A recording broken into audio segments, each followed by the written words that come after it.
ভাইরা আমার, ওই সময় আল্লাহর বান্দা সামনের দিকে অগ্রসর হবে। মহিমাময় রব্বুল আলামিন তিনি তখন ডাক দিয়া বলবেন, শোনো, যাবা যে কেমনে যাবা? আমি আল্লাহর পক্ষ থেকে ঘোষণাটা নিয়ে যাও। দয়াময় তিনি বলেন, ওই সমস্ত মানুষদেরকে দলে দলে আমি আল্লাহ আগে জান্নাত দিব, তারপরে হবে ফায়সালা। দলিল আছে? শুধু ভয় কারে করার জন্য ঘোষণা দিয়েছেন কে? আল্লাহকে ভয় করার জন্য ঘোষণাটাও দিয়েছেন কে? আল্লাহ। দলিল আছে? সূরাতুজ জুমার আল্লাহ বলেন,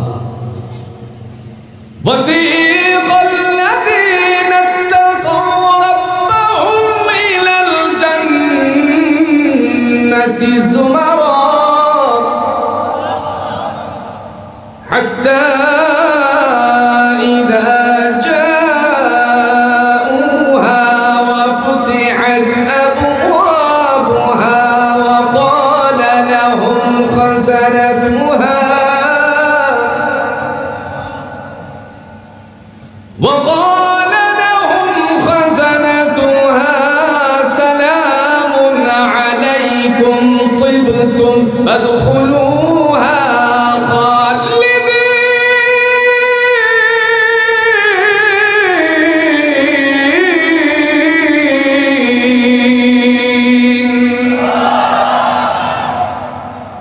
দয়াময় বলেন, ওয়াসিকাল্লাযীনা ইত্তাকাউ রাব্বাহুম ইলাল জান্নাতি যুমারা, যারা আমি আল্লাহকে ভয় করেছে, কিয়ামত দিবসটাকে বিশ্বাস স্থাপন করে তোমরা আমি আল্লাহর হুকুমের তাবেদারি করেছিলে, আমালে সালেহা করেছিলে, আল্লাহ বলেন তাদেরকে দলে দলে জান্নাতে পৌঁছিয়ে দেওয়া হবে। দলে দলে জান্নাতে ঢুকিয়ে দিবেন। এই 2-4 জন করে না, কারণ এরা আল্লাহর জমিনে আল্লাহর দ্বীন কায়েমের জন্য সর্বাত্মক চেষ্টা করেছে, মন মানসিকতা তৈরি করে আল্লাহকে ভয় করেছে। সুবহানাল্লাহ। বন্ধু, দুর্নীতির আকড়া রাজনীতিবিদ যারা আছে, কিন্তু একটা কথা আমার কেন যেন বারবার অন্তর্করণে যা সাড়া দেয়, আমি তো লক্ষ্য করেছি বাংলাদেশে পীরের সন্তান পীর হয়। কথা বল না, কেন হয় না?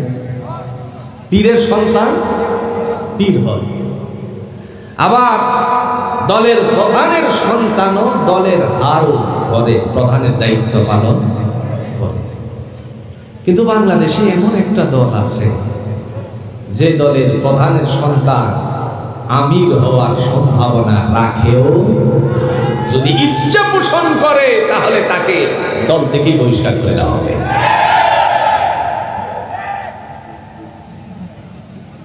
আমিরে জামাত নিজামী সাহেব রাহিমাহুল্লাহ, আল্লাহর বান্দার সন্তান তো আমির হওয়ার কথা ছিল, ঠিক না? কিন্তু সুযোগ নাই। একজন যদি নিচের থেকে উপরে উঠে যায়, যিনি দায়িত্বশীল আছেন তিনি চিন্তা করেন আমার চেয়ে ওই ভাইয়ের দ্বারা যদি ইসলামের কাজগুলো বেশি হয়, এটাই আমার জন্য আল্লাহর কাছে পাওনা। আর তারা চিন্তা করে